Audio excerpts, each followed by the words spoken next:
निगरान सिंध हुकूमत ने माजी की सूरत हाल के पेश नज़र सूबे के 13 अजला में कशीदगी का खतरा जाहिर कर दिया है।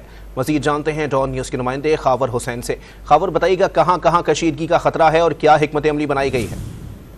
जी 8 फरवरी को होने वाले आम इंतखाबात में सूबा सिंध में 13 अजला में तसादुम का खदशा है। PP, MKM, GDA, मुस्लिम लीग नून और ANP के तसादुम का खदशा है। वफाकी वजीर कम्युनिकेशन की सदारत में होने वाले अमन अमान के अहम इजलास में ये बात हुई है। उसमें कराची के 7 अजला में PP, ANP और MKM और PMLN में तसादुम का खतरा है, जबकि खैरपुर में पीपल्स पार्टी और GDA में तसादुम का खतरा है। जिला सांगड़ में PP और GDA में तसादुम का खदशा है, जबकि जिला शहीद बेनजीराबाद में PP और GDA और MKM में तसादुम का खतरा है, जबकि जिला मीरपुर खास में PP, MKM, GDA में तसादुम का खदशा है, जबकि जिला उमरकोट में PP और GDA में तसादुम का खतरा है और जिला टंडोला यार में PP और टंडोला यार में MKM के दरमियान जो है वो तसादुम का खदशा है। इसी तरह से सूबे में 45 रोज के लिए असला उठाकर चलने पर पाबंदी आयद की गई है, जबकि